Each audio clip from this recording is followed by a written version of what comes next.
Hello everyone, I know you use this video to fall asleep, so before that, like and subscribe to the channel. Now get comfortable to drift into darkness. They said the town was quiet, but quiet was never what you thought it meant. When your cousin Oliver died, it wasn't a surprise. Everyone in the family had known something was wrong with him for years.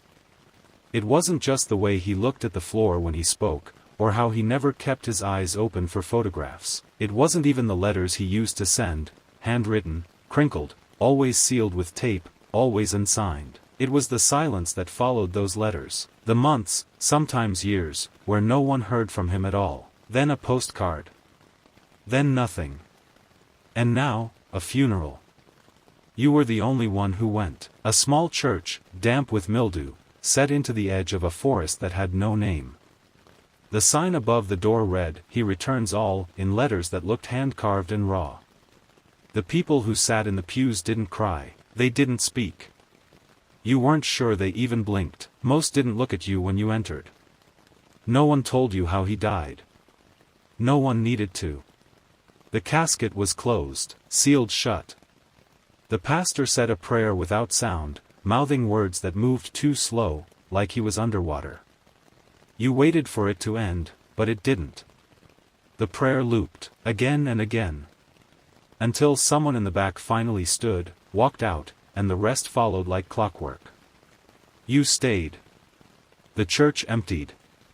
You walked to the coffin.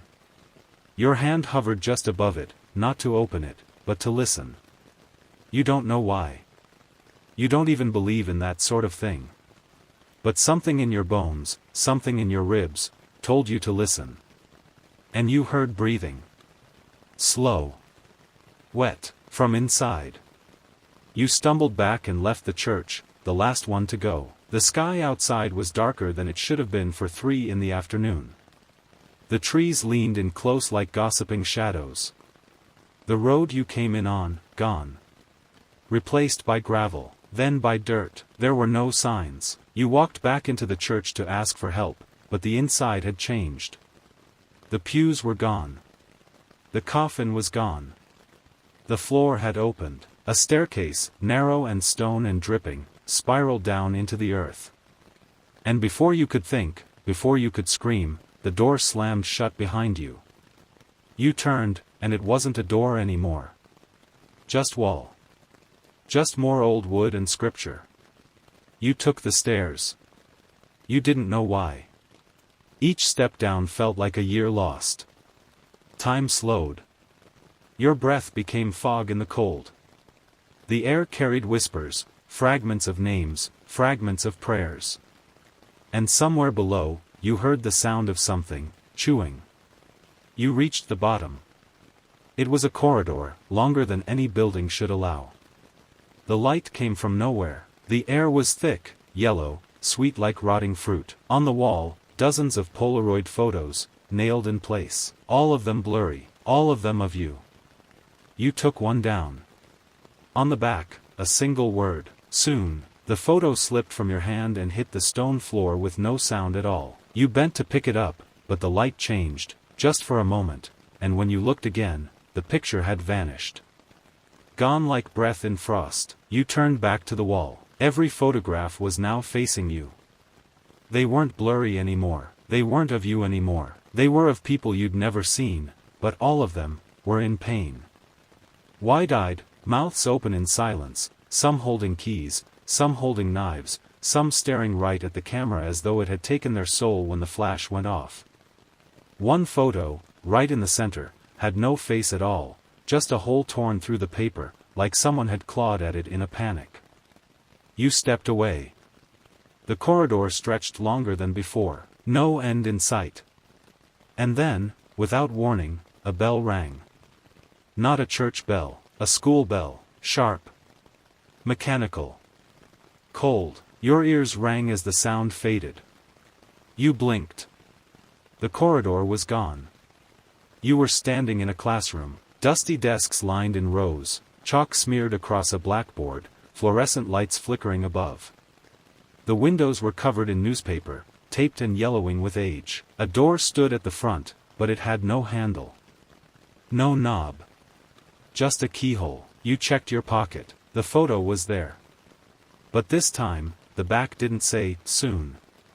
It said, remember. The lights buzzed. The floor creaked. You turned, and saw a boy sitting at the back of the room.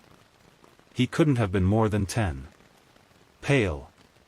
Dressed in black. His hands were folded neatly on his desk, but his fingernails were too long. Too sharp. He was smiling. His teeth were too many. You're late, he said, voice high but empty, like it came from a throat full of dust. Sit down. You didn't move. Sit down. The lights snapped off for a moment. When they came back, every desk was filled. More children. All silent, all watching you. The boy in black stood. He walked to you slowly, each step clicking like claws on tile. He held something in his hands. A box, wooden. Carved with symbols you didn't understand. He offered it to you. You didn't take it. His smile faded. I said, sit down. You turned and ran. The walls warped around you as you moved, doors vanishing, windows peeling away to reveal only more hallway. More photos. More fog behind the glass. Your footsteps echoed wrong, as if your legs were made of someone else's memory. And then you were back in the corridor. The classroom was gone. But the box was in your hands now. You hadn't taken it. You never touched it. But it was there, warm, humming. You felt it breathing. The corridor shifted again. A whisper slid through the air like a thread through a needle. He left it for you. And just like that, you remembered Oliver. The box had belonged to him. He used to carry it, even when he was a child. Said it helped him keep things quiet. No one ever asked what he meant. No one ever opened it. You almost dropped it, but something wrapped around your wrist. Not a hand. Not a rope. Something wet. You looked down. The floor was no longer stone. It was skin, pale. Veined. Breathing. You stepped back and the hallway howled. The box in your hands began to open, on its own, the lid creaking slow, too slow. Inside was nothing. Just a mirror, small, round, cracked. And in its reflection, you weren't holding the box. You were the one inside it. You dropped the box, but it didn't fall. It floated. Spinning slowly, the mirror inside glinting with a light that came from nowhere, from everywhere, from beneath your skin. You reached out, just to close the lid, but as soon as your fingers touched the edge, the mirror cracked again, this time with a sound that made your teeth ache. And a voice, your voice, spoke from it. It's not a box, it's a door. The mirror shimmered, and then went black. You blinked. Now you were somewhere else. The corridor had disappeared again, but you hadn't moved. The air smelled like copper and wet leaves. You stood in what looked like a nursery, but everything was wrong. The crib in the corner was made of bones. The rocking horse in the middle of the room had eyes. Real eyes, still blinking. A mobile spun slowly above your head. It wasn't stars or animals or plastic moons, it was teeth. Human. Child-sized, strung together with red thread. You backed up. The floor creaked like something was crawling beneath it. The air grew cold. In the crib, something moved. You didn't want to look, but you did. It wasn't a baby. It was a sack of something, twitching. Wrapped in wet cloth. Tied with a bow. And then the bow breathed. You turned to run, but the door was gone. There was no door, only wallpaper. You tore at it, nails digging through old glue, through rot, through something softer than wood. And underneath, there were drawings, hundreds of them. Drawn in charcoal and what might have been dried blood. Every one was the same. The house, the church, the staircase, and at the bottom of every picture was a symbol, something like an eye, but not. An eye that looked back, an eye that remembered. You tore more paper away. More drawings, and then, writing. Don't open the seventh door. It was written over and over and over, in shaky, panicked script. But there were no doors in the room. Until there was, 7 of them. They hadn't been there before, but now they stood in a line along the far wall, all identical, all numbered. 1 through 7. You didn't move. But the first door creaked open on its own. Inside was a forest. Not a picture. Not a painting. A real forest, full of fog and wind and whispers. You could hear your name in it. You could hear your cousin Oliver calling from far away, like he was just beyond the trees. You shut the door, the second opened, a classroom again. But this time, it was full of you. Copies. Doubles, all sitting at the desks, all staring forward, silent. One of them turned and blinked. It had no eyes, just sockets. And it smiled with your teeth. You shut the door, the third door didn't open. It just breathed, slow, steady, like lungs under pressure. You didn't touch it. The fourth opened to reveal your childhood bedroom. Exactly as you remembered it. Except everything was twitching. The walls pulsed. The bed sheets moved even though no one was in them. And the closet door was slightly ajar, a hand resting just on the edge, waiting. You slammed it shut. The fifth and sixth doors opened at the same time. One showed your funeral. No one cried. No one came. Just a photo of your face on a table with the word empty written below it. The sixth showed the church again. But this time, the coffin was open. You saw your cousin. And he was smiling. You screamed, everything vanished. The room blinked out of existence, and you were alone in the dark. Only the seventh door remained, still closed, still waiting. And carved into the wood, in your handwriting, were 4 words, I opened it anyway. You didn't remember opening the seventh door. But you must have. Because now you were inside it. The light was red. Not fire red. But blood through skin red. You stood in a stairwell made of stone. Wet stone. Like it had been weeping for centuries. The air was thick. Like soup. Like fog made of breath. And beneath you, far below the spiral, you heard music. A slow, broken lullaby played on something that wasn't a piano. The notes came out warped, some too high. Some too low.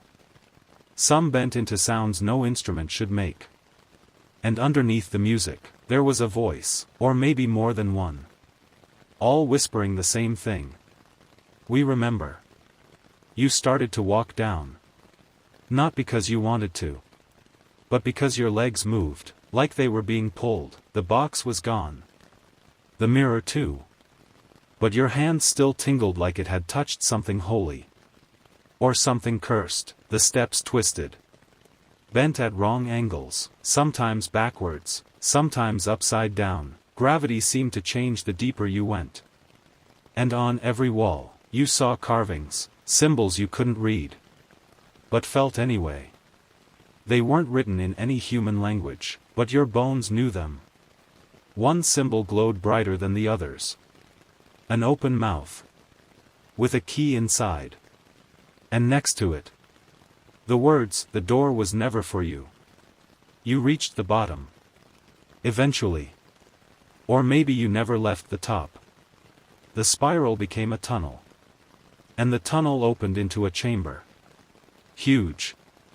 Endless. The walls were made of mirrors, all cracked. But all showing you. And in each reflection, you were doing something different. In one you were sleeping. In another you were screaming. In another you were standing beside a coffin, whispering into it.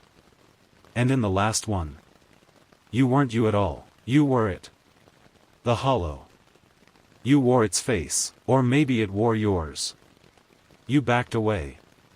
But the chamber didn't let you leave. The ground cracked. And from below, the choir rose. Dozens of them. Maybe hundreds, all the versions of you, each one with something missing. Some had no eyes, some had no hands, some had mouths that never closed. And they sang. A wordless hum that made your nose bleed. That made your teeth itch, that made your spine curl. One of them stepped forward. You recognized it. It was you from when you were 10. The day you watched Oliver walk into the church. The day you didn't follow. The day you chose safety instead of truth. It pointed at you and whispered. You were always meant to stay. The mirrors shattered. The choir fell silent, and the ground gave way. You fell through it. Not down, but in. You fell for a long time. Not through space, but through self. Each second stripped something away. Your name, your voice, your memories, until only one thing remained, a question. Why didn't you go after him? It echoed in your chest, not your ears. And then the falling stopped. You were standing. Or something like standing. Floating in a place without walls. Without sky, just presence, a massive weight pressing against your skin. Like something was breathing all around you. But never inhaling. Only exhaling. Constantly. Forever. The hollow. It wasn't a creature, it wasn't a place, it was absence, alive and watching. And now, you were inside it. You tried to speak. Tried to say Oliver's name. But your mouth wouldn't work. Because you didn't have one. You didn't have anything. No body, no shape.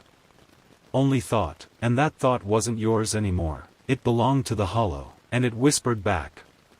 He came willingly. You saw it then. The moment, the truth. Not from memory.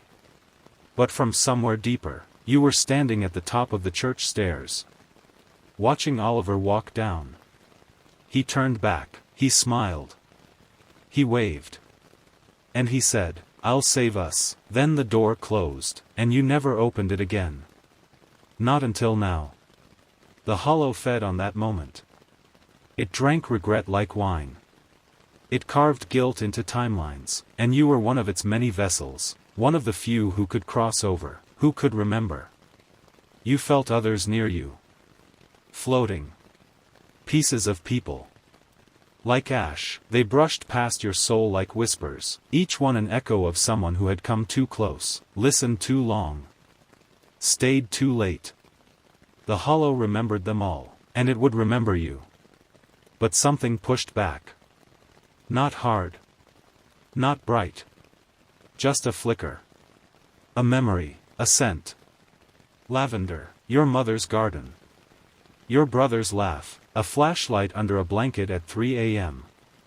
Telling ghost stories and pretending not to be scared. That flicker became a flame. And suddenly, you were back, not in your body, but near it. You saw it curled on the floor of the chamber.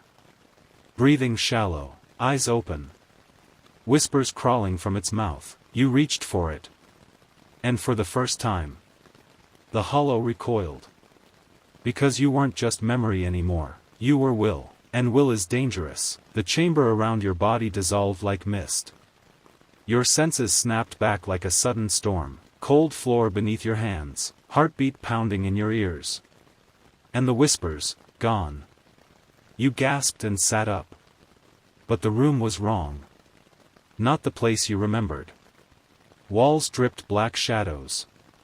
Windows twisted like eyes. And the air smelled like burning paper and old rain. You stood and walked toward the only door. It was carved with the same open mouth and key symbol. But now the mouth moved, slowly opening. Revealing rows of teeth, sharp and jagged. And the key inside was your own tongue. You reached to pull it free. But the door slammed shut. And the shadows pressed closer. You screamed. But no sound came out. Just a hollow echo.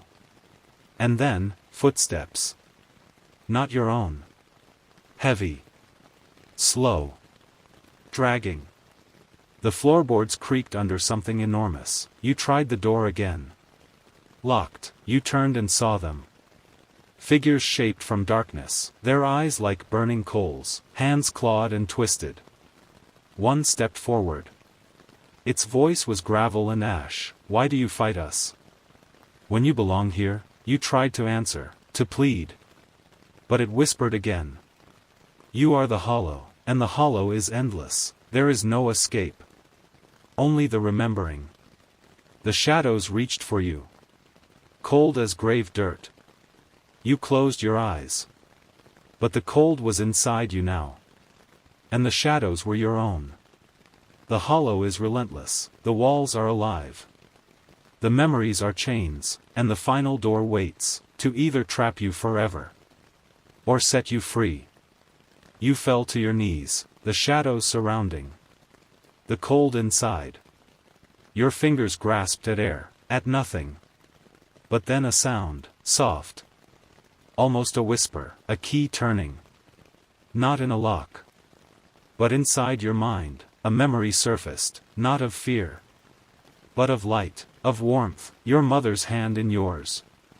The garden of lavender, the scent of hope. You stood. The shadows recoiled. The hollow screamed. But your voice came back, stronger than before. "Not mine." You said. "Not anymore." The door opened, slowly. Light poured in. Not blinding, but healing. You stepped through, and found yourself outside. The forest breathing softly. The sun breaking dawn. You looked back once, the house was gone. Replaced by a field of flowers. And in your hand, the rusted key, cold now. Silent. But yours. You walked away. Not running. Not looking back. Because the hollow doesn't forget. But it waits for the next one. The next key. The next soul, and the forest never stops listening.